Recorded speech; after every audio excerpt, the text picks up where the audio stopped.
Abag-abag sa inyong isipan sa programa kung saan ang bawat sagot ay galing lamang sa mga eksperto. Ang Expert's Opinion tuwing linggo alas 3 ng hapon dito lang sa DZRH TV.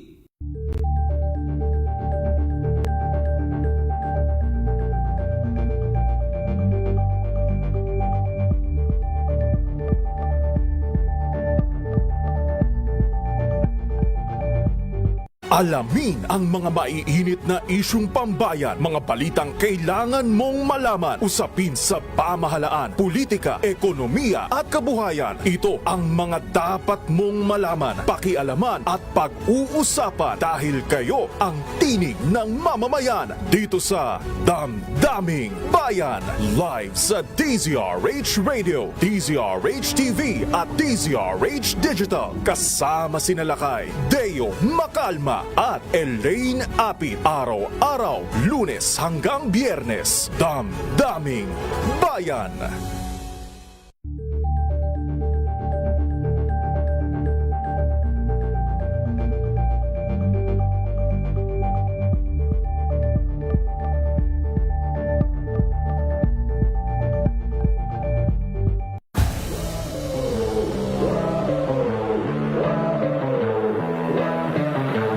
Mindset ko talaga is, una sa lahat, pagdating sa receive, talagang sasakupin ko yung buong court na parang hindi ko na sila papahawakan ng bola na sige pumalo na lang kayo dyan, ako na yung re-receive. Parang ganun yung nasa mindset ko eh. Yung bahay namin, tapat lang nun, court na agad. Okay. So, nung bata pa lang ako, kahit na sobrang tirik yung araw, talagang maglalaro at maglalaro ako. Kahit pustahan lang namin, ice water, ganyan, 5 piso. Siguro sa bawat team na napupuntahan ko,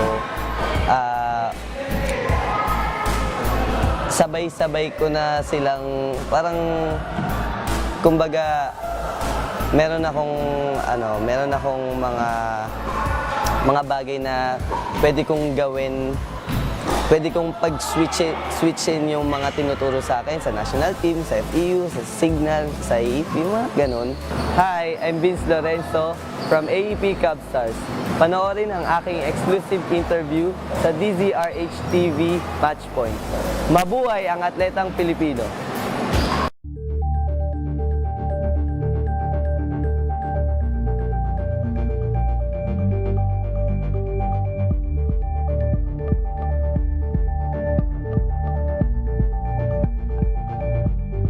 Abangan this Saturday. Hi, this is James Reed, and you're watching Scene Zone. Kilig Vibes with Mr. Randomantic. Yes, I can say I'm living that randomantic life. Ginawa ko na yun. Yes. I think maybe twice or 3 times. Ilang kita sa final edit of the music video, but there was a lot of fans passing. Troll pa lang Pwede rin naman. naman sa real life. Yes. I wouldn't mind. E paano na lang kung si James Reid ang kasama mong mas stuck sa traffic? Baby, pasensya na, nananaginip pa. Hindi na para isisi sa iba. Kung pwede lang na lumipas sa EDSA, di na nga maghihintay pa. Alas 12 ng tanghali, dito lang sa DZRH TV.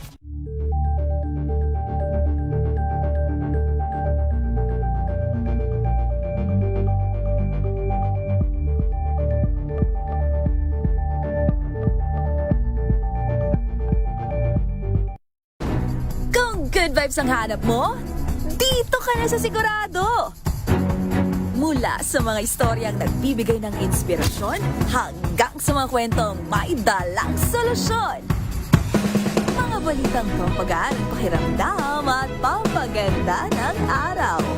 Hindi lang basta good news, kundi the better news.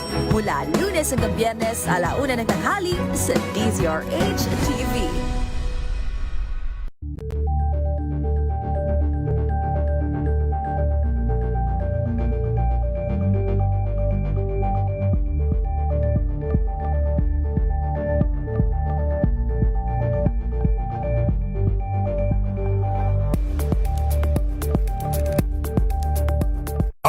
Samantalang Anthony Taberna at Jerry Baha ang gigising sa inyong umaga dahil lalatay ang humahagupit na diskusyon at komentaryo Lunes hanggang Biyernes sa 2x2.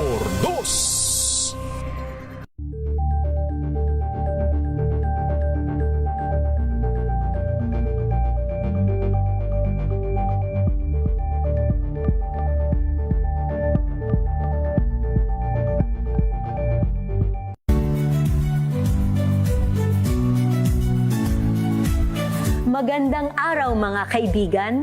Ito po ang inyong balerina ng bayan, si Lisa Macuja Elizalde, na nag-aanyaya sa inyong samahan kami at ang aming mga espesyal na panauhin para sa kalahating oras ng masayang kwentuhan sa aming programang Art to Art, kung saan ang usapang sining at kultura ay para sa lahat.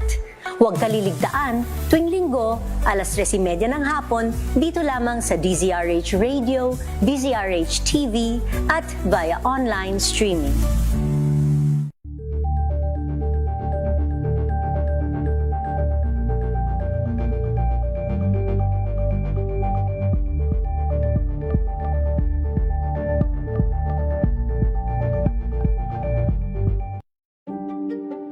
Buklatin ang mga pahina.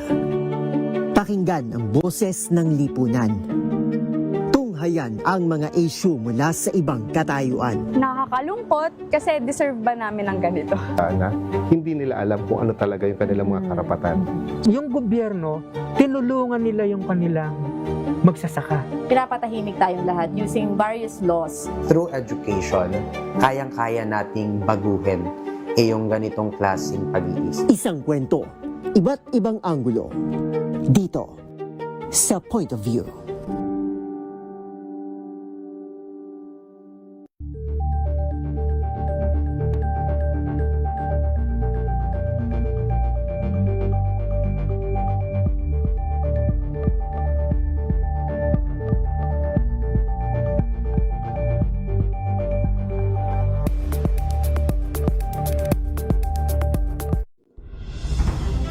Tuloy-tuloy ang pagtulong, tuloy-tuloy ang pagseserbisyo at tuloy-tuloy ang balitaan kasama si May Binauhan sa Operation Tulong mula Lunes hanggang Biyernes.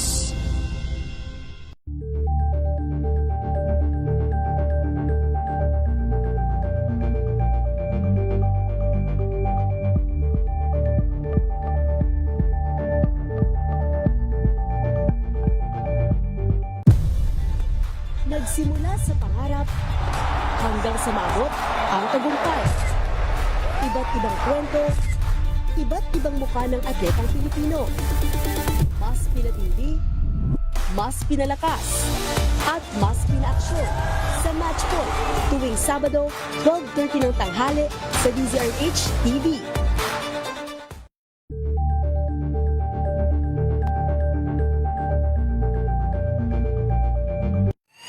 Mga balitang gigising sa inyong umaga. Mga balitang kailangan mong malaman. Mapapakinggan sa ACS Balita sa 2x2 kasama sina Anthony Taberna at Jerry Baha. Lunes hanggang Biyernes.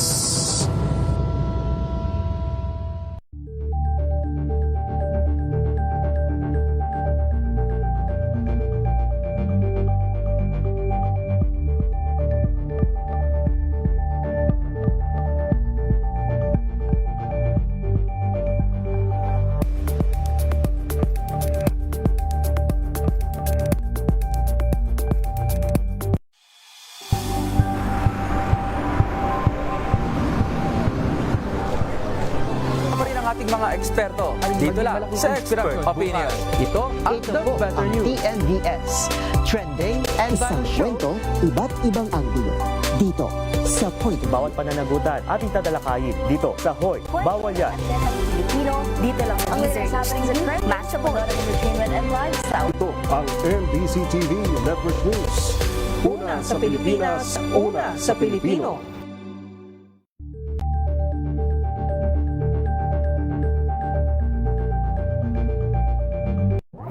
got you covered.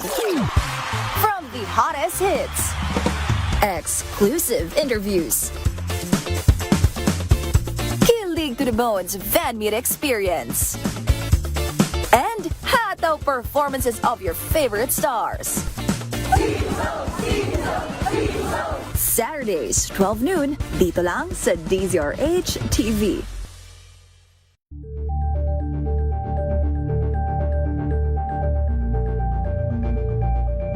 Ito ay bunsod ng naitalang 17 individual na ang kanilang naaresto.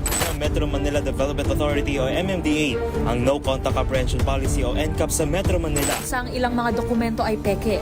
Hindi rin legal ang employment na ipinangako sa kanila. Sa mata ng batas, mananagot ang sangkot at may sala. Dahil sa bawat paglabag, may karampatang parusa. Alamin ang mga pananagutan sa likod ng mga bawal. Dito sa Hoy! Bawal Yan! Tuwing Sabado, alas 11:30 ng umaga. Dito lang sa DZRH TV.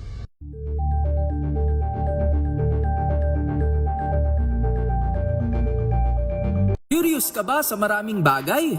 Kami na ang bahala dyan. Aalamin, tutuklasin at bibigyang linaw namin ang mga katanungang bumabagabag sa inyong isipan. Sa programa kung saan ang bawat sagot ay galing lamang sa mga eksperto.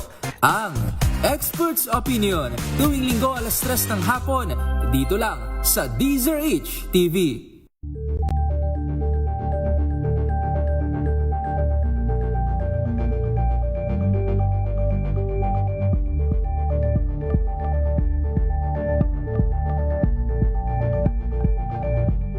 Alamin ang mga maiinit na isyung pambayan, mga balitang kailangan mong malaman, usapin sa pamahalaan, politika, ekonomiya at kabuhayan. Ito ang mga dapat mong malaman, pakialaman at pag-uusapan dahil kayo ang tinig ng mamamayan dito sa Damdaming Bayan.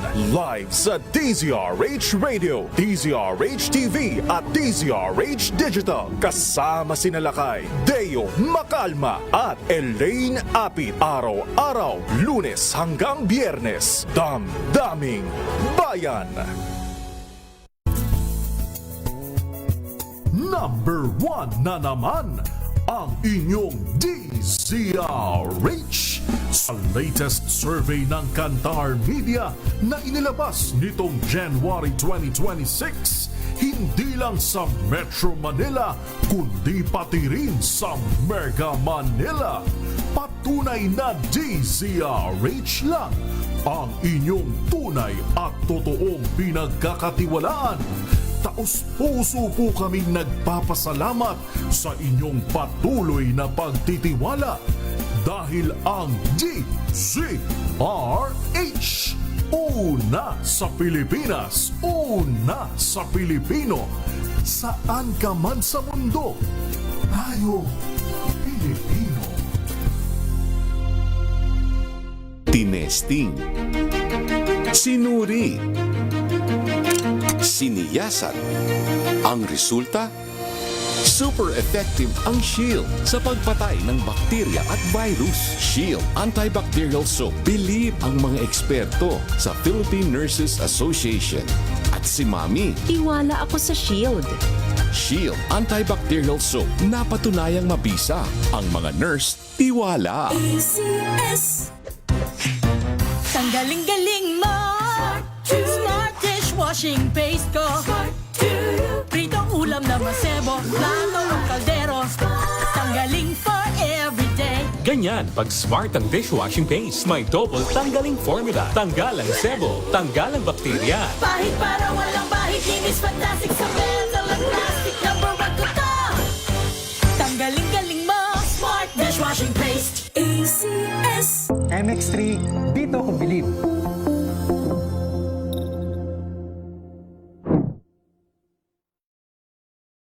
Mahalagang paalala, ang MX3 capsule ay hindi gamot at hindi dapat gamiting panggamot sa anumang uri ng sakit.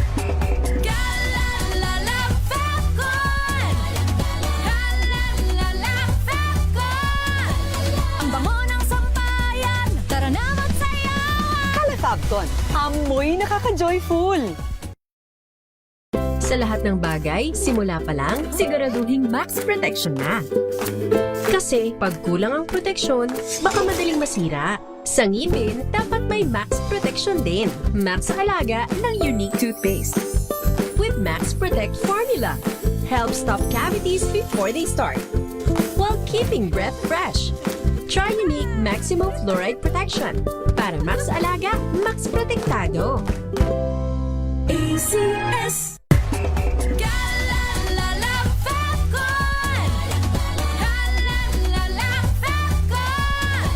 Ang bango ng sampayan, tara na magsayawan! Calefabcon, amoy nakaka-joyful! May nagbago, may arte, may budget. Akala nyo lang yon. So solid. White Rose Papaya, wow, White Rose. White Rose Papaya, wow, White Rose. White Rose Papaya. May glow up with a White Rose Papaya. White Rose Papaya. May puti power times 2 kasi may papaya at niacinamide. May shea butter and tea tree oil pa. Kutis sulit ang glow up. Glow up with a White Rose Papaya. White Rose Papaya. Kutis sulit ang glow up. ACS. Wow, ang saya. Isang barangay na labada, puro mancha pa. Goodbye, pahinga. Mommy, isang laba lang yan sa Pride Bar Blue. May powerful stain-away enzymes na malupit sa dunit mansya. At di masakit sa kamay. Isang laba lang yan. Hello, pahinga. Hello, Pride Bar Blue. ACS. Sa puso ng kalikasan, natatangi ang prutas ng mangosteen. Ito ay nagtataglay ng antioxidant compounds na alpha, beta at gamma mangosteen. Ang MX3 capsule ay isang food supplement na gawa sa natural na mangosteen. Ito ay tested and proven to help avoid knee joint pain discomfort para iwas-iwas sa sakit with long-term supplementation 2 capsules daily. MX3 capsule. Tunay, natural at original. Mahalagang paalala, ang MX3 capsule ay hindi gamot at hindi dapat gamiting panggamot sa anumang uri ng sakit.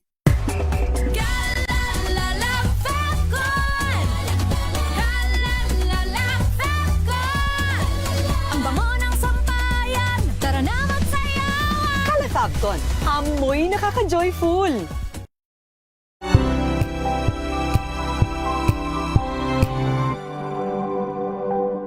Abangan this Saturday. Hi, this is James Reed, and you're watching Scene Zone. Kilig vibes with Mr. Randomantic. Yes, I can say I'm living that Randomantic life. Ginawa ko na yun. Yes. I think maybe twice or 3 times. Hindi lang kita sa final edit of the music video, but there was a lot of fans passing. Troll pa lang Pwede naman. rin naman sa real life. I wouldn't mind. E paano na lang kung si James Reid ang kasama mong ma-stuck sa traffic? Baby, pasensya na, nananaginip pa. Hindi na para isisi sa iba. Kung pwede lang na lumipas sa EDSA, di na nga maghintay pa. Alas 12 ng tanghali, dito lang sa DZRH TV.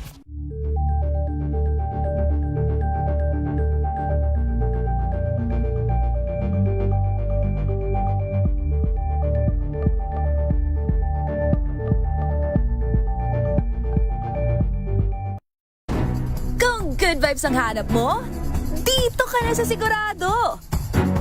Mula sa mga istoryang nagbibigay ng inspirasyon hanggang sa mga kwentong may dalang solusyon. Mga balitang pampagaan, pakiramdam at pampaganda ng araw. Hindi lang ba sa good news, kundi the better news. Mula Lunes hanggang Biyernes, 1:00 ng tanghali sa DZRH TV.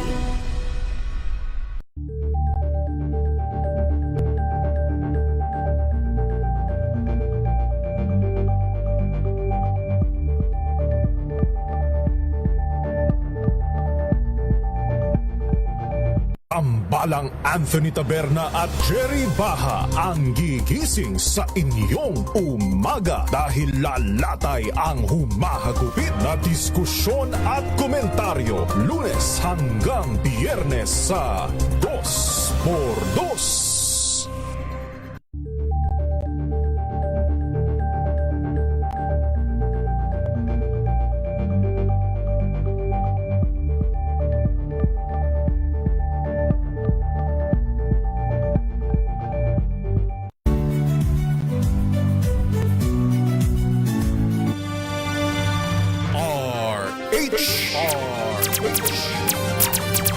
Oras sa udyat, 7 minuto makalipas ang 2:00 ng hapon.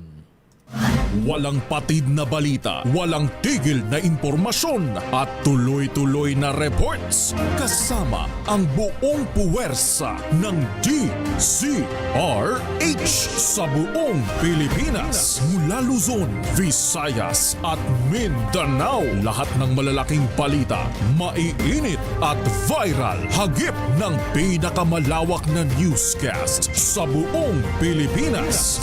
Rapido Hataw Balita. Rapido Hataw Balita. Kasama sina Ray Sibayan at Romel Fuertes. Rapido Hataw Balita. Mga malalaking balita, hahataw na!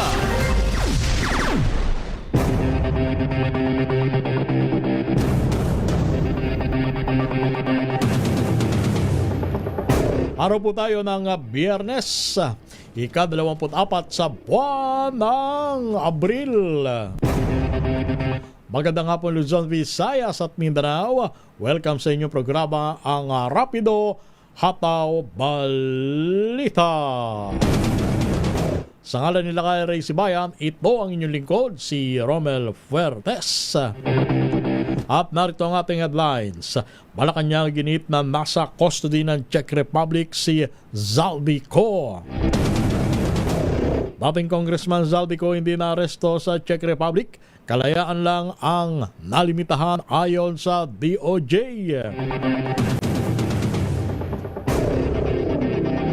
Kampo ni dating House Speaker Martin Romualdez, hiniling na mag-inhibit ang ombudsman sa pag-imbestiga sa kanya sa flood control scandal.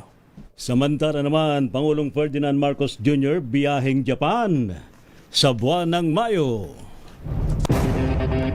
Misis at anak ni dating Congressman Mike Defensor kinasuhan ng NBI. Mga naaresto naman sa oil hoarding, profiteering, umabot na raw po sa 77. Kalidad ng hangin sa Metro Manila hindi pa rin normal dahil sa landfill fire sa Navotas. Samantala naman, higit daw po sa 700,000 pisong halaga ng shabu. Nakumpiska, 2 naaresto sa La Paz, Iloilo. Yan ang ating headlines at narito na ang detalye ng iba pang mga balita. Biyaheng Japan si Pangulong Ferdinand Bongbong Marcos Jr. at First Lady Liza Marcos sa May 26 hanggang 29 para sa isang state visit. Ayon sa Presidential Communications Office, ang pagbisita ay kasunod ng paanyaya o imbitasyon ng Japanese government sa first couple. Nasa naman magpupulong sina PBBM at Prime Minister Sanei Takaichi upang talakayin ang pagpalakas ng ugnayan ng Pilipinas at Japan, kabilang ang mga usapin sa energy security, food security, gayon din sa maritime security. Nakatakda rin may pagpulong ang Pangulo sa Japanese leaders at sa Filipino community sa Japan. Samantala naman, kinasuhan po ng National Bureau of Investigation NBI ang misis at anak ni dating Congressman Mike Defensor dyan po sa may Pasig City Prosecutor's Office. Kinumpirma ni NBI Director Attorney Melvin Matibag sa DZRH na kasong paglabag sa Anti-Trafficking in Person Act ang iniharap laban kina Julie Rose Defensor, Miguel Gabriel Defensor at iba pa. Kasunod po ito ng pagsalakay ng NBI sa isang disco bar kung saan nasagip po ang 54 na kababaihang biktima. Sa report ng NBI, ginagawa daw po ang mga babae bilang customer care assistants para sa sexual exploitation, kapalit po ng 10,000 piso hanggang 20,000 piso. Nangyayari mano ang aktual na exploitation sa mga silid ng isang hotel na pagmamay-ari di mano ng kumpanyang pinamamahalaan ng maginang Defensor. Bukod dito ay natuklasan din ng umunoy paggamit ng iligal na droga sa naturang establishmento. Malabo ng payagan pa ng International Criminal Court ang hirit na interim release ng kampo ni dating Pangulong Rodrigo Duterte oras na mag-umpisa na ang paglilitis. Ayon sa Rome Statute, obligadong personal ng marap pang akusado sa mismong paglilitis. Sa panayam ng DZRH Attorney Domingo Cayosa, dating Pangulo ng Integrated Bar of the Philippines, sinabi nitong sinusuri ng ICC kung harap pa ba si Duterte sa paglilitis sakaling pansamantala itong palayain. Bukod dito, isinasaalang-alang din umano ng ICC ang kasalukuyang sitwasyon ng Pilipinas sa pagdedesisyon kung papayagan ang interim release. Samantala, plano namang iapila ng legal team ni dating Pangulong Rodrigo Roa Duterte ang ruling ng International Criminal Court Pre-Trial Chamber 1. Kaugnay po ito na naging pagbasura sa kanilang petisyong ipawalang bisa ang kasong Crimes Against Humanity laban sa dating Pangulo dalaman sa issue ng jurisdiksyon. Ayon po kay Nicholas Kaufman, lead counsel ni dating Pangulong Duterte, hilingin pa nila ito sa pre-trial chamber gayong wala pa silang karapatan sa ngayon na maghain agad ng apila. Una po rito sinabi ng pre-trial chamber 1 na may sapat na batayan para paniwala ang pinatakbo di umano ni Duterte ang isang state killing machine kung saan ang utos na neutralize sa mga kriminal ay nangangahulugang pagpatay. Samantala, pinaayos na ni DSWD Secretary Rex Gatchalian sa mga transport network companies ang anyay basurang listahan ng mga driver na beneficiaries ng cash assistance hanggang sa April 27. Sa ibinigay na deadline ng Kali, may kasunod na mga naulat na kaguluhan sa mga payout centers dahil sa discrepancies sa listahan ng mga driver. Pinagalitan ni Secretary Gatchalian ng mga malalaking kumpanya ng Transport Network Vehicle Services o PNVS sa kanilang coordination meeting kasama ang LTFRB, DICT at kinatuan ng PNCs dahil sa mga social worker ang nasisisi sa kanilang kapalpakan. Samantala, higit naman sa 500 pampublikong mga teacher mula sa National Capital Region, maging sa may Calabar Zone, Central Luzon at Region 1, ang nagmarcha mula sa tanggapan ng Department of Budget and Management sa San Miguel, Maynila hanggang sa Mendiola Bridge. Sa panguna po ng Teachers Dignity Coalition, nanawagan sila na agarang aksyon ng Marcos administration tungkol sa 15,000 pisong across the board salary increase ng mga public school teacher. Ayon po kay TDC National Chairperson Benjo Masas, abot kaya naman daw ho ng gobyerno ang aumento dalaman sa mas mababa pa ang tinatayang 210 billion pesos na pondo para sa halos 1 milyong kawani ng Department of Education kumpara sa 346 billion pesos na nakalaan para sa flood control projects noong 2025. Standby, Let Narciso. Standby, Boy Gonzales. Lumitang agwat nila Vice President Sara Duterte at Naga City Mayor Leni Robredo sa Presidential Preference Survey para sa 2028 election ayon sa Okta Research. Batay sa survey na isinagawa mula March 19 hanggang 25, buwaba ng 12% ang dating 30% na kalamangan ni Duterte kumpara sa nakalipas na quarter. Ayon sa Okta, nakapagtala si Duterte ng 13% na pagtaas mula sa fourth quarter ng 2025 na nagpapakita ng dikit na laban sa pagitan ng nina Duterte at Leni Robredo. Isinagawa ang survey sa pamamagitan ng face-to-face interviews sa 1,200 respondents na may edad 18 pataas sa buong bansa. Samantala naman sa ating pa rin pong mga balita, hindi pa rin bumabalik sa normal na kalidad ang hangin sa Metro Manila sa gitna po ng magdadalawang linggo ng sunog sa Navotas landfill. Ayon po sa Philippine Space Agency at maging sa Bureau of Fire Protection, mataas pa rin ang nitrogen dioxide concentration o yung pong polusyon mula sa usok ng sunog ng basura. Nagpaalala na ang US Environmental Protection Agency na posibleng mauwi sa asthma, pag-ubo at hirap sa paghinga ang matagalang exposure sa ganitong hangin. Una pong hinimok ng otoridad ang mga residente sa Metro Manila na magsuot ng N95 face mask at limitahan muna ang paglabas sa kanilang mga bahay. Sa oras na 17 minutos, makalipas ang alas 2 ng hapon, labas tayo ng ating impilan mula sa Malacanang. Iginiit na nasa custody ng Czech Republic si dating Congressman Zalby Co. Mula sa palasyo, ibalita mo yan, RH number 14, Lep Narciso. Marin Lep. Walang anumang contradiction sa pahayag sa Pangulong Ferdinand Marcos Jr. at ang Department of Justice tungkol kay dating Congressman Zalby Co.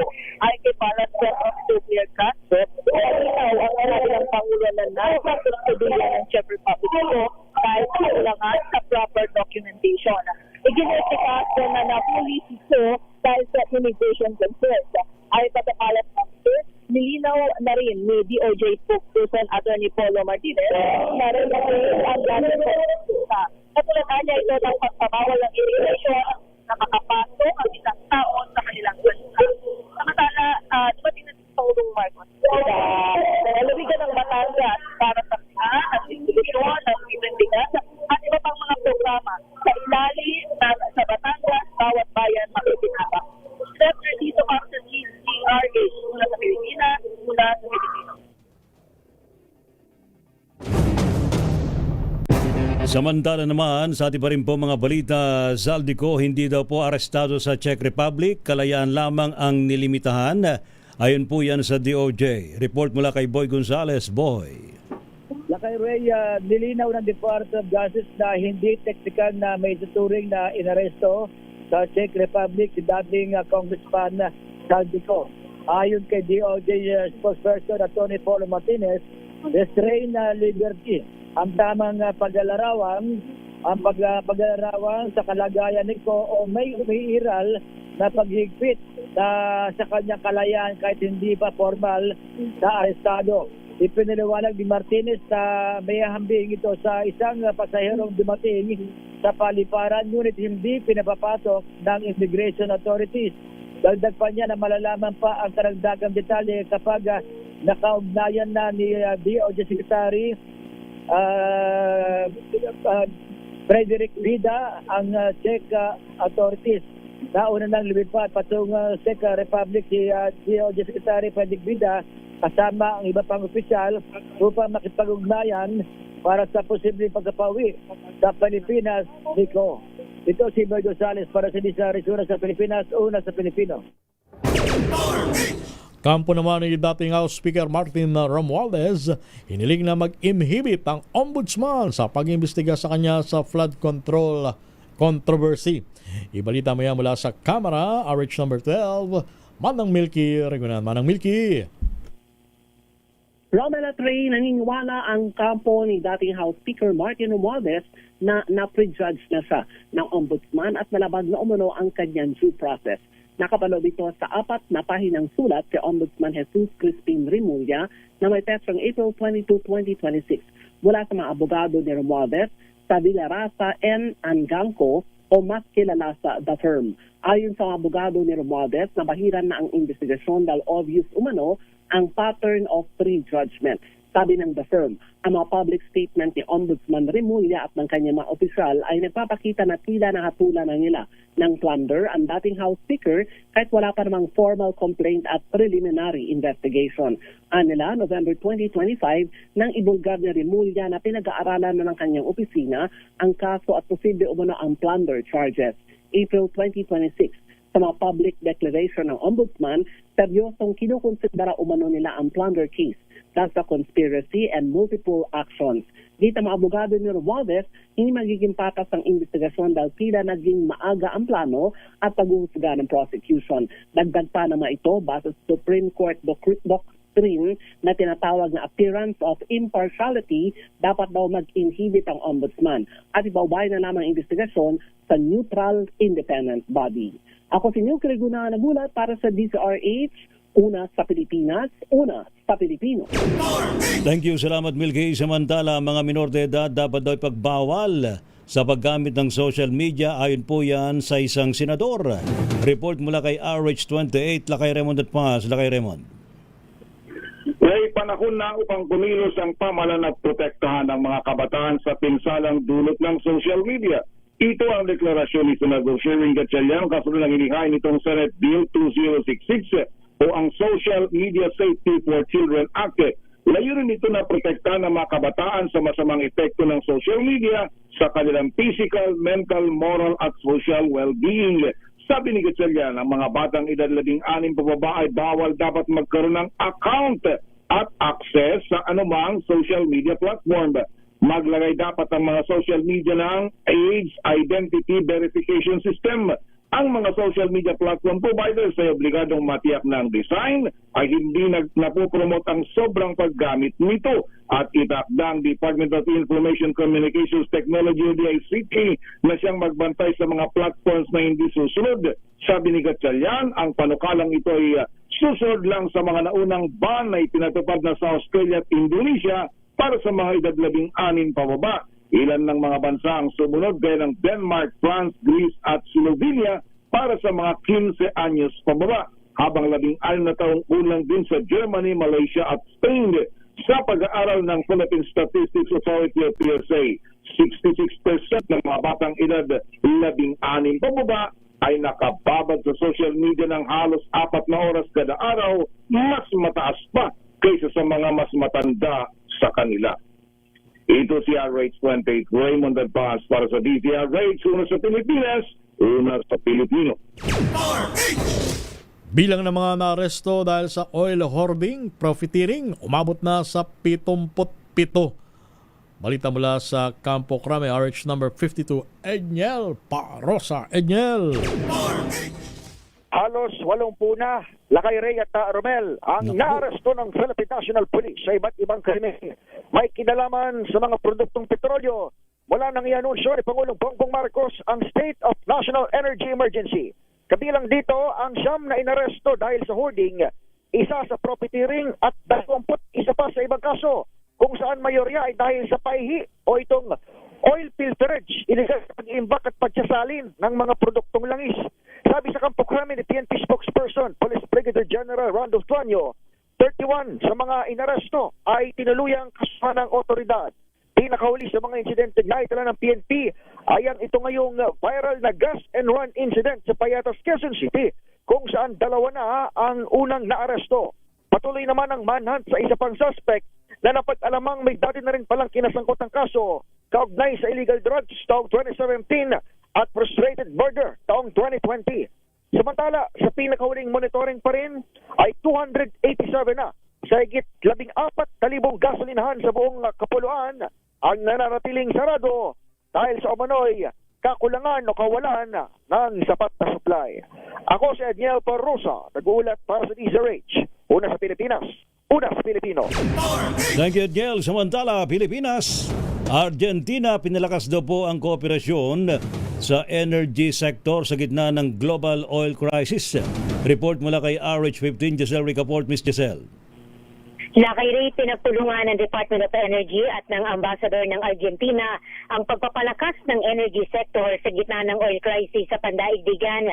Tinalakay ni na Energy Secretary Sharon Garin at Ambassador Ricardo Luis Bocalandro ang Energy Development Potential Partnership, gayon din yung pagpapatibay ng bilateral tie ng dalawang bansa.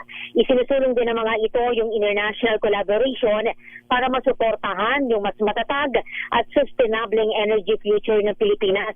Tiniyak ng DOE na patuloy silang gumagawa ng mga hakbang at ng mga inisyatiba upang maigsa ng epekto ng krisis sa ating mga kababayan.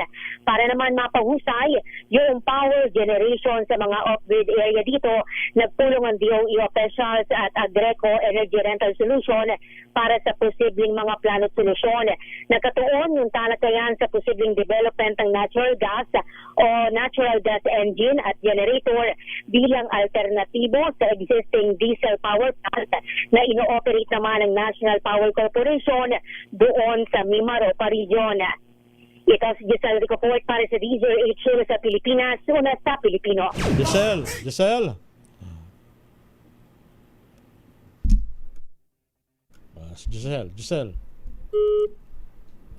Tatanong ko sana kung Wala pang anunsyo ang DOE tungkol sa inaasahan natin rollback sa Baka susunod na linggo. anytime. Di ba? Anytime today. Kaya Kasi nga baka tatapusin pa yung trading ngayong Biyernes eh. Tama. Oo. Huling araw ngayon ng trading sa buong linggo di ba? Sana man lang kung sakasakali may rollback, abay, taasan naman nila ng konti. Oo nga. Yan. At dito muna tayo kay Bala Gonzales, dating DPWH sa NCR Assistant Regional Director Gerald Opulencia. Umamin sa Sandigan Bayan na tumanggap ng 1 milyong piso sa ilang contractors bilang pasasalamat. Ba, talaga. Sige, Bal Gonzales, napakaswerte naman nila, no? Sana all, Bal. Umamin sa ating PWH NCR Assistant Regional Director Gerald Opulencia sa Sandigan Bayan na tumanggap siya ng 1 milyong piso mula sa ilang contractors bilang pasasalamat o token dahil sa implementasyon ng ilang mga proyekto. Ngayong araw ay sumalang si Opulencia sa bail hearing ni dating Senador Bong Revilla sa Sandigan Bayan Division. Ito ay may kinalaman pa rin sa kasong malversation ni Revilla hinggil sa umano'y ghost flood control project sa Pandi, Bulacan. Inamin ng dating DPWH official na natanggap niya ang alaganong siya ay Manila District Engineer pa. Ayon kay Opulencia, 2024 umano nang simulan siyang utusan ni dating DPWH Undersecretary Roberto Bernardo na tiyakin na ang mga proyekto ay mapapakuha ng pondat makapagbibigay ng commitment sa mga proponents. Ang commitment ay ang porsyento ng pera mula sa project fundings na binibigay sa proponents na nasa 20 hanggang 30%. Tinanong naman ni Sandigan Bayan 3rd Division Chairperson Associate Justice Carmilanda si Opulencia kung pinagdaloko sila ng sabihin nitong wala siyang kaalaman kung sino-sino mga kontraktor na nangako ng mga commitment. Depensya ng Opulencia, ang trabaho lang niya ay makipag-coordinate sa mga district engineers sa pamamagitan ng tawag sa telepono sa utos ni dating Yusek Bernardo. Wala na rin umano siyang kaalaman kung paano pinatupad ang mga proyekto kasama ng proyekto sa Bulacan. Samantala, nagrali naman ang nasa 5 na suporta ni dating Senador Bong Revilla Jr. sa harap ng Sandigan Bayan kasabay ng bail petition ng dating senador. Pinalibutan ng mga relief standard ang gate ng Sandigan Bayan, bitbit ang panawagang alisin si Bernardo sa Witness Protection Program. Ayon sa grupo, si Bernardo ang tunay mastermind sa likod ng kickback sa 92.8 milyong pesong Ghost Flood Control Project sa Bulacan at hindi raw ang dating senador. Ako si Balansa, na sa Pilipinas, una sa Pilipino. Samantala naman sa pa rin pong mga balita, isang lalaki patay sa pamaril sa may Antipolo City. Report mula kay RH27 Noche Cacas. Noche! Lakay Ray at Romel, patay ang isang lalaki ng pagbabarilin ng di patukoy na suspect sa Purok 1, First Street, Sitio Lower Tinagan, Barangay Kupang, Antipolo City sa Rizal. Inilala lamang ang biktima nga si alias Brian, walang permanenteng tirahan sa syudad. Ayon sa report, nakarinig ang kapitbahay ng dalawa na putok ng baril. Nang tingnan, nakita na lang ang biktimang nakahandusay sa gilid ng kalsada. Ipinagbigay alam ng kapitbahay ang insidente sa Barangay Kupang kaya agad narespondihan ng mga pulis ang lugar. Patuloy naman ang pagsasagawa ng backtracking sa CCTV camera ang pulisya sa lugar para sa identification at ika-aresto sa gumawa ng krimen. RH27, Notika DCR8, una sa Pilipinas, una sa Pilipinas.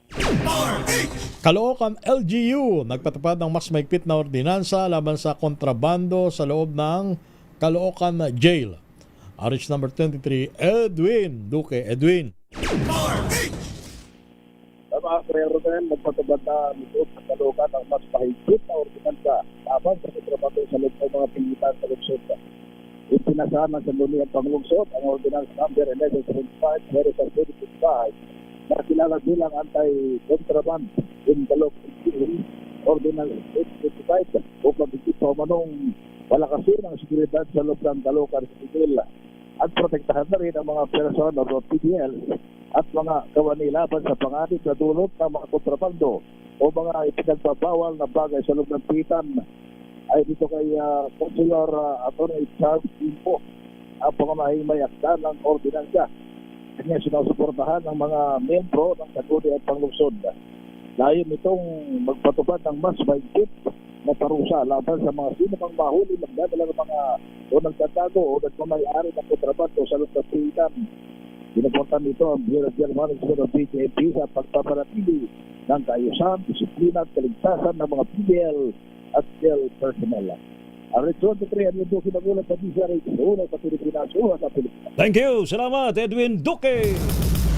Rapido, hataw, balita. Standby mga balita mula po sa mga probinsya. Higit daw po sa 700,000 pisong halaga ng umano'y shabu na kumpiska, 2 naaresto sa may La Paz, Iloilo. Halos 150,000 na shabu din ang nasamsam. Suspect naman na binata arestado sa Baybas sa Davao. Nako, bulkang bulusan. Abay, meron daw pong higit sa 200 volcanic quakes. Ano po? Posibleng phreatic eruption binabantayan ng PHIVOLCS. Petisyon sa COMELEC para ma-disqualified sa United Bangsamoro Justice Party. Nasa en-bank na. Rapido, hataw, balita. Ang niyo po mga lingkod, sina Ray Sibayan at Romel Fuertes. Para sa DCRH, una sa Pilipinas. Una sa Pilipino. Pilipinas ang oras, alas 2:34. Ang oras na yan ay hatid sa...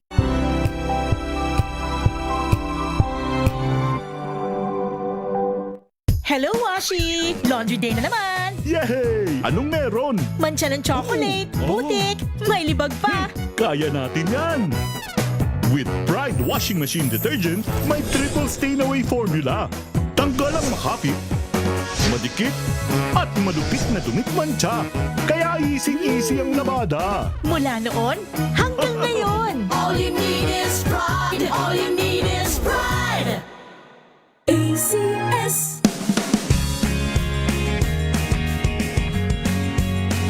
Unboxing MX3T. This is a unique combination of mangosteen and pandan. Each box has 20 tea bags that can be steeped to 1 glass or up to 1 liter of water. Enjoy it hot or cold. Shop at Lazada, Shopee, and in leading drugstores nationwide.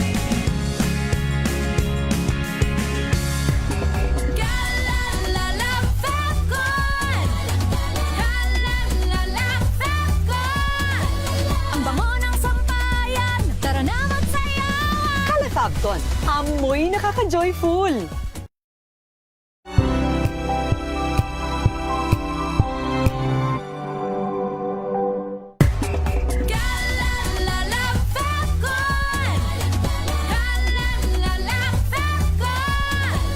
Ang bango ng sampayan, tara na magsayawan! Fabcon, amoy nakaka-joyful.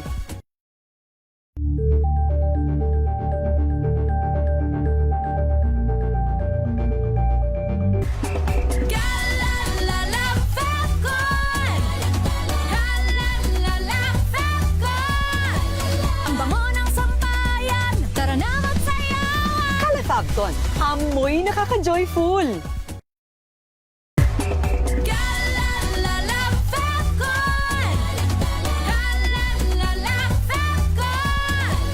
Ang bango ng sampayan, tara na magsayawan! Fabcon, amoy nakaka-joyful.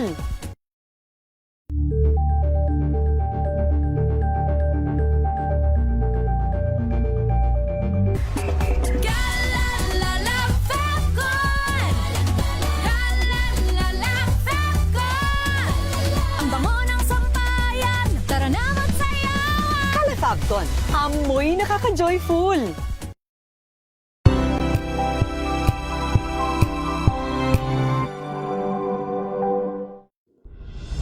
Tuloy-tuloy ang pagtulong, tuloy-tuloy ang pagseserbisyo, at tuloy-tuloy ang balitaan kasama si May Binauhan sa Operation Tulong mula Lunes hanggang Biyernes.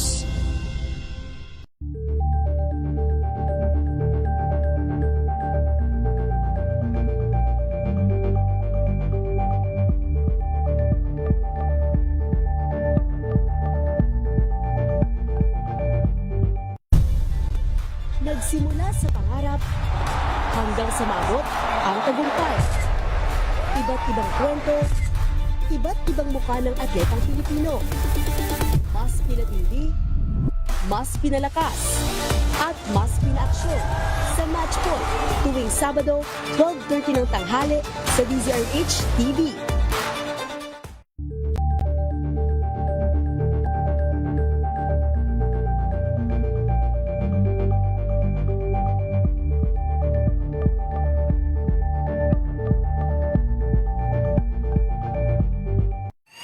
Mga balitang gigising sa inyong umaga. Mga balitang kailangan mong malaman. Mapapakinggan sa ACS Balita sa 2x2.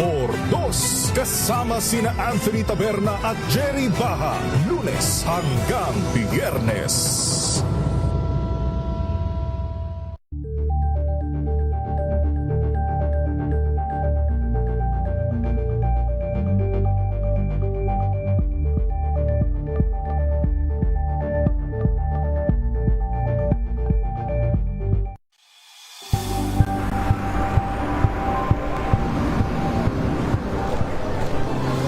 ating mga eksperto. Dito lang sa Expert Opinion. Ito ang The Better News. TNVS. Trending and Isang kwento, iba't ibang anggulo. Dito sa Point. Bawat pananagutan ating tatalakayin dito sa Hoy. Bawal yan. Pilipino, dito lang sa DZRH TV, matchable entertainment and lifestyle. Ito ang MBC TV Network News. Una sa Pilipinas, una sa Pilipino.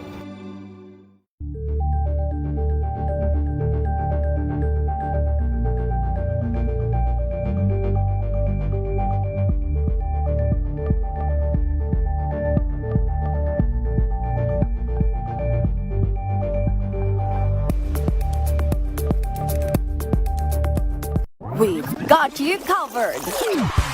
From the hottest hits, exclusive interviews,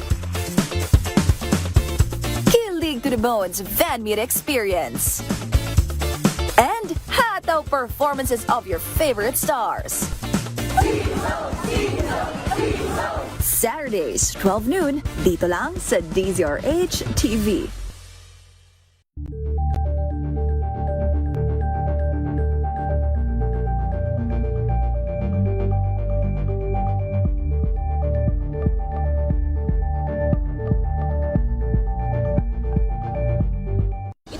Ng naitalang 17 individual na ang kanilang naaresto. Ng Metro Manila Development Authority o MMDA ang No Contact Apprehension Policy o NCAP sa Metro Manila. Sa ilang mga dokumento ay peke. Hindi rin legal ang employment na ipinangako sa kanila. Sa mata ng batas, mananagot ang sangkot at may sala. Dahil sa bawat paglabag, may karampatang parusa. Alamin ang mga pananagutan sa likod ng mga bawal. Dito sa Hoy! Bawal yan, tuwing Sabado, alas 11:30 ng umaga. Dito lang sa DZRH TV.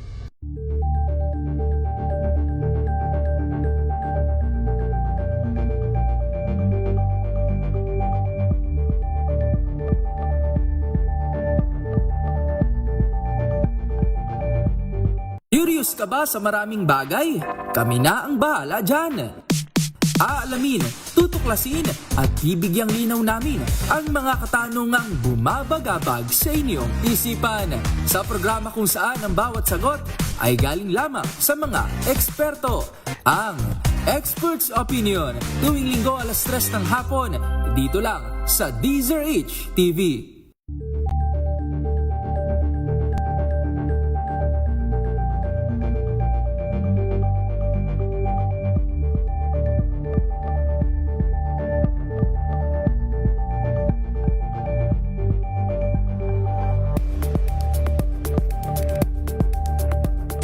Balita. Sa ating pa rin po mga balita mga kaibigan sa Rapido Hataw Balita, meron tayong update mula sa Quezon City. Isa raw pong sakyan ng Quezon City Police abay sumalpok ho sa isang pader sa may payata sa QC. 6 daw hong pulis, ha? PUPC. Ano yung PUPC? At 4 na pulis sugatan. Ating alamin sa report ni RH5 Val Gonzalez. Val. Ray, sugatang isinugod sa East Avenue Medical Center ang 10 katao, kabilang ang 6 na persons under police custody o PUPC at 4 na polis matapos na sumalpok sa pader sa payatas ang sinasakyan nilang police vehicle. Nangyaring insidente pasado alas 11 ng umaga kanina sa bahagi ng Payatas Road, corner Group 5, Barangay Payatas, B, Quezon City. Ayon kay QCPD Public Information Office Chief Police Major Jennifer Gannaban, sangkot sa aksidente ang Hilux patrol car ng QCPD Police Station 15 na minamaneho ni Patrolman J. Materum kasamang mga police escorts na sina Master Sergeant Maynard Ramos, Patrolman Ronnie Santoyo at Patrolman Jesly Reyes. Lulan ng sasakyan ng 6 na person o PUPC na dadalhin sana sa Quezon City Custodial Facility sa Payatas para sa kalalabas lamang na commitment order. Kinilalang mga PUPC na sina Raymark Torres, Anthony de los Reyes Brillantes, Donato Martinez, Rogie Pagarigan de la Cruz, Johaman Villarreal Gomez at Jing Castellano Magbanwa na pawang nagtamo ng sugat matapos sumalpok ang sasakyan sa pader. Sa initial na report ng QCPD, nawala naman ng prenong Hilux habang binabaybay ang kahabaan ng Payatas Road. Ako si Bal Gonzales, DZRH, una sa Pilipinas, una sa Pilipino. Bulkang Bulusan, nakaranas ng mahigit 200 pagyanig. Posibleng phreatic eruption, binabantayan ng PBOX. RH number 18, Ruel Saldico. Ruel!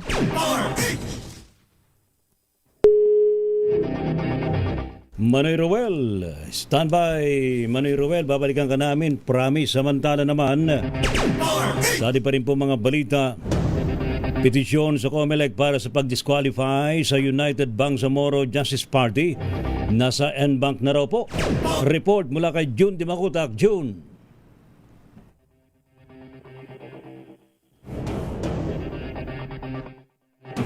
Wala rin si June, ha? Sige, mamaya babalikan namin kayo. Dito muna tayo sa report ni June Soter. 142,000 shabu. Masamsam suspect na binapa-arestado sa bypass sa Davao. June Soter ng Action Radio Davao. June. Nasakuti ng kapulisan ng isang 19 anyos na lalaki sa isinagawang bypass operation sa Barangay Maa, Davao City, gabi ng Abril 23, 2026, kung saan nakumpiska ang mahigit 142,000 na halaga ng hinihina ng shabu. Kinilalang suspect sa alias Eric na naaktuhang nagbibenta ng iligal na droga sa isang undercover agent, kapalit ang 4,500 na bypass money bandang alas 8:57 ng gabi sa Purok 28, Poblasyon, Davao City. Sa follow-up na paghalugog, na-recover mula sa kanyang posisyon ang 4 na pakiti ng hinihinalang shabu na nagpapatibay sa kaso ng iligal na pagbibinta at pag-iingat ng droga. Nasamsam din ang isang cellphone na pinaniwala ang ginagamit sa pagpagtransaksyon. Sa ngayon, naharap ang suspect sa kaso paglabag sa Section 5 at 11 ng Republic Act 9165 o Comprehensive Dangerous Drugs Act of 2002. Ito si June Suter para sa DZRH.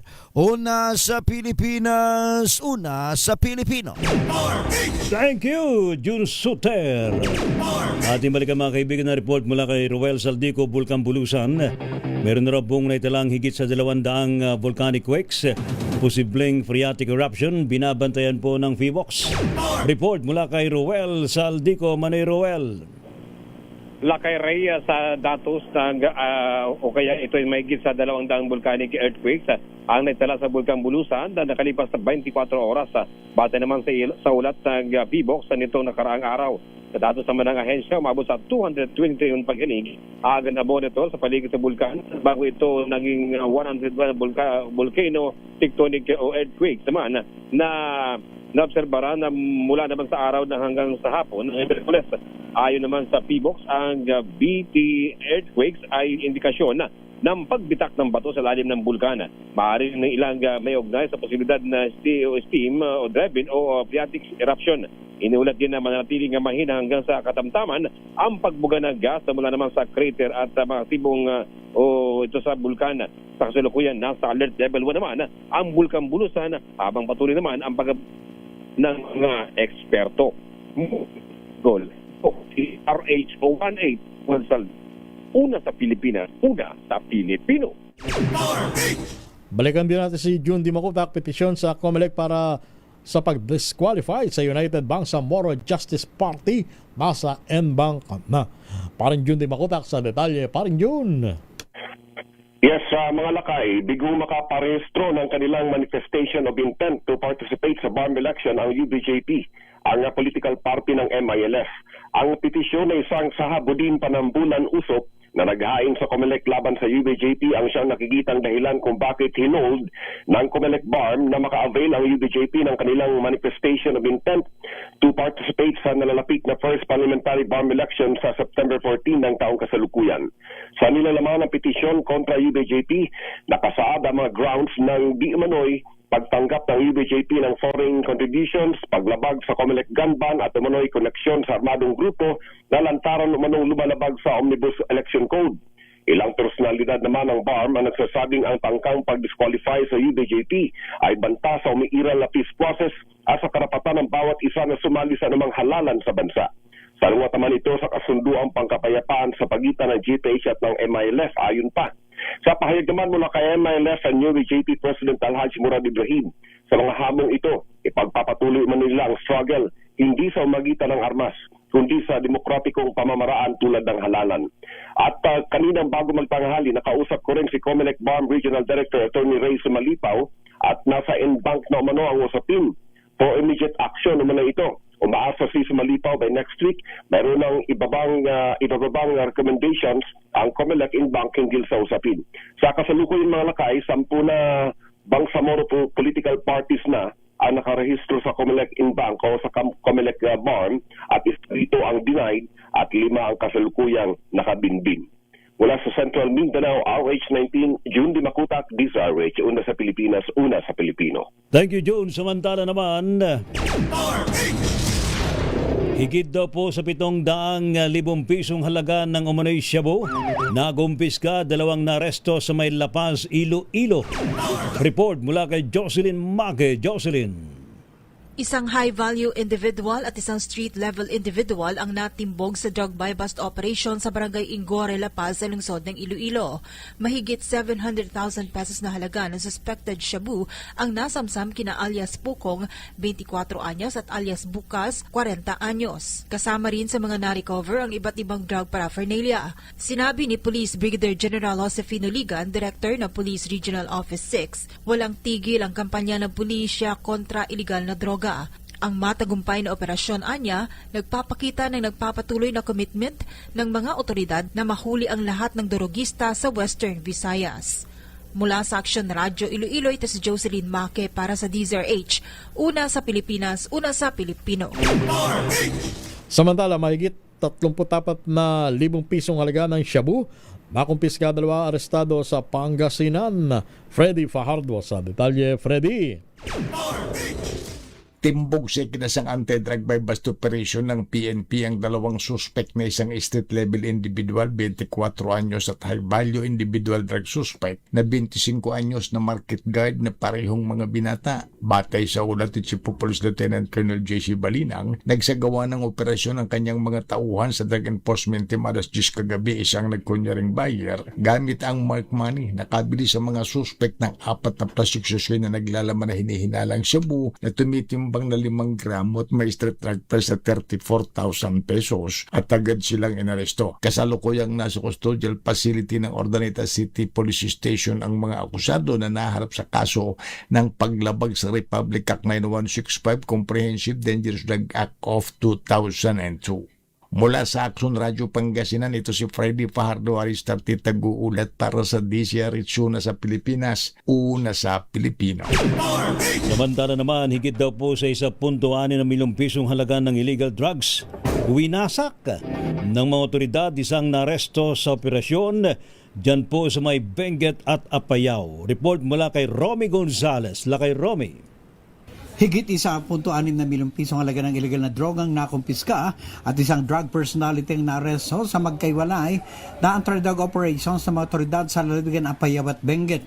Sa Benguet na diskubre ng mga operating troops ang 4 na plantasyon na tinabnan ng 6 na ran at 6 fully grown marijuana plants at 11,070 gramo ng tangkay at fruiting tops ng marijuana na may standard drug price na 1,460,400 pesos sa Barangay Badeo at takadang sa Kibungan at 3 plantasyon naman na tinabnan ng 720 fully grown marijuana plants na may standard drug price na 144,000 pesos ang nadiskubre sa Barangay Kayapa sa bayan ng Bacon. Lahat ng mga natuklasang kontrabando ay sinunog ng mga operatiba sa mismong lugar ng operasyon. Samantalang sa Apayao, isang 42 anyos na lalaking street-level individual ang natimbog sa pinatupad na search warrant sa Barangay Alig, Flora, Apayao. Nasamsam sa tinitira ng suspect ang isang pakete ng Cebu na may bigat na 0.052 grams at standard drug price na 353.60 pesos. Nakumpiska rin ang isang Uzi caliber 22, isang caliber 22, 22 magazine at sari-saring bala. Ang suspect at nakumpiskang ebidensya ay nasa custody ng Flora Municipal Police Station para sa kaukulang dokumentasyon at disposisyon. Sasampan dito ng kasong paglabag sa Republic Act 9165 o Comprehensive Dangerous Drugs Act of 2002. Ito si RH41 Romy Gonzalez para sa DZRH, una sa Pilipinas, una sa Pilipino. Namimili ng ginto, pilak at isang mangingisda timbog sa Baybas sa Bataan. Dani Kumilang, ibalita mo yan, Dani. Sa kulungan bumagsak ang isang namimili ng ginto at pilak at isang mangingisda na nag-sideline ang mga ito sa pagbebenta ng droga makarang matimbog sila sa ikinasang drug bypass operation sa magkahiwalay na bayan sa Bataan. Unang naaresto ang isang namimili ng ginto pilak ng Station Drug Enforcement Unit ng mga tauhan ni Samal Chief of Police Police Major Gary Lupian. Matapos pagbenta nito ng droga ang isang nagpanggap na bayar na pulis sa Barangay Ibaba, Samal, Bataan. Nakumpiska sa suspect na edad 36 anyos ang 5.63 gramo ng shabu na nagkakalaga ito sa 38,284 pesos, cellphone na gamit sa transaksyon at bypass money na gamit sa operasyon. Sumunod na naaresto ang mangingisda na edad 30 anyos sa Sitio Tinambakan, Barangay Kapunitan, Orion, Bataan na edad 30 anyos. Nakumpiska naman dito ng mga tauhan ni Orion Chief of Police Police Major Mantayb Jalman, Station Drug Enforcement Unit sa suspect ang 0.18 gramo ng shabu na nagkakalaga ito sa 1,224 pesos. Ang mga nadakip ay nakakulong ngayon sa Samal Detention Facility at Orion Detention Facility at naharap ang kasong paglabag sa Republic Act 9165 o ang Comprehensive Dangerous Drug Act of 2002. Dani Kumilang, RH37, DZRH, una sa Pilipinas, una sa Pilipino.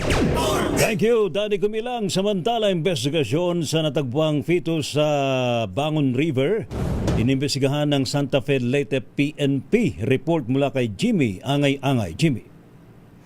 Isang nakakagimba na insidente yumanig sa bayan ng Santa Fe Leyte matapos matagpuan ang isang abandonadong fetus sa Cabana Bangon River, Barangay San Miguelay kagabi. Ayon kay Santa Fe Leyte Chief of Police Major Antonio Angkay Jr., isang residente at nagkanyama kasama ng ingisda nang mapansin ang kahinahinalang bagay gamit ang flashlight. Sa kanilang paglapit, tumambad ang isang bahagyang naagdas na fetus na lumutang sa ilog.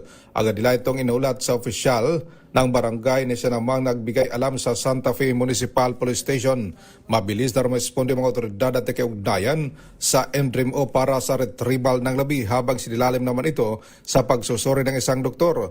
Tiniyak din ang koordinasyon ng mga opisyal ng barangay para sa wastong disposisyon. Samantala, ayon kay Major Angkay, patuloy ang masusing investigasyon sila sa gawa ng kapulisan upang matukoy ang pinagbulan ng insidente. Inikayat naman ang publiko makipagtulungan at pagbigay anuman impormasyon na makakatulong sa kaso.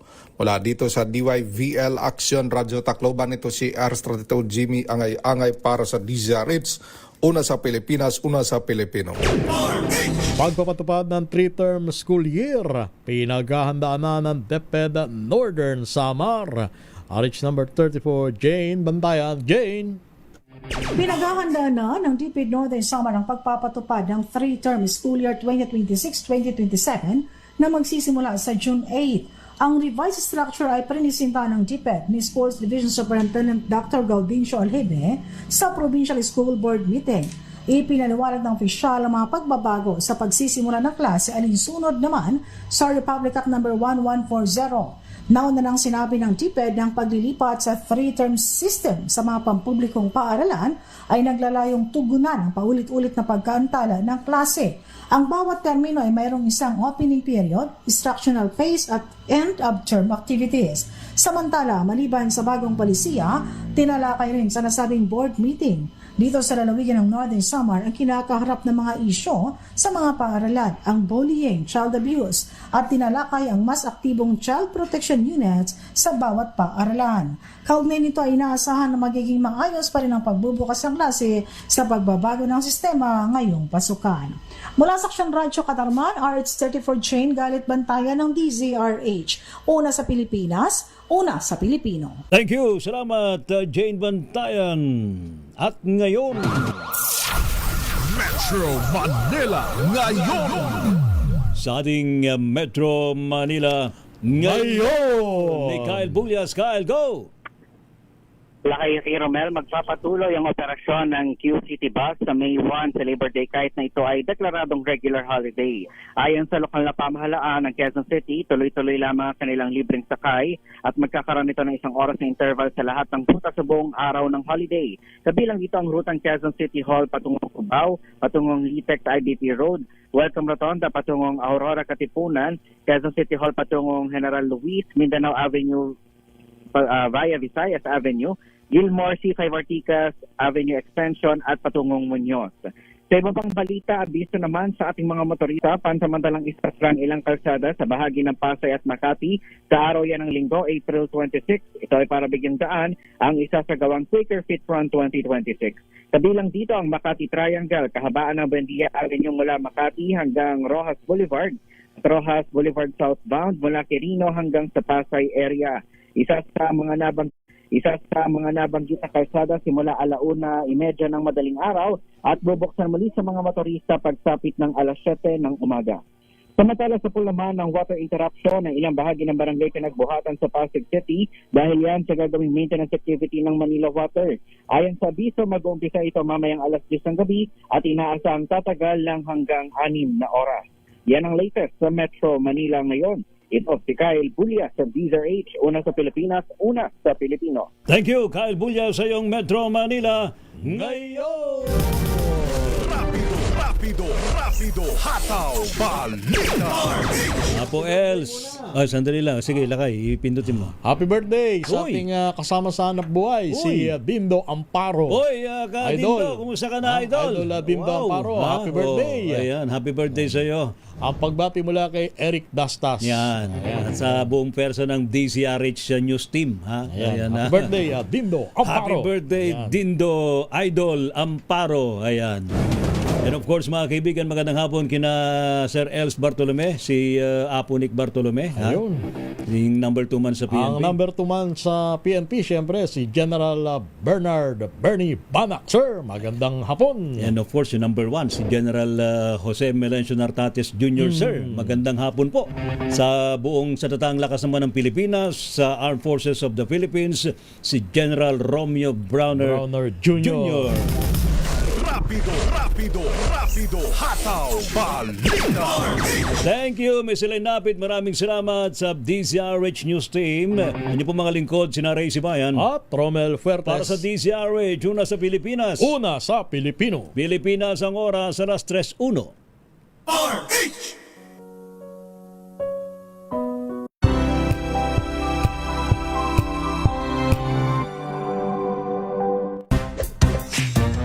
Galing-galing mo, smart dishwashing paste ko.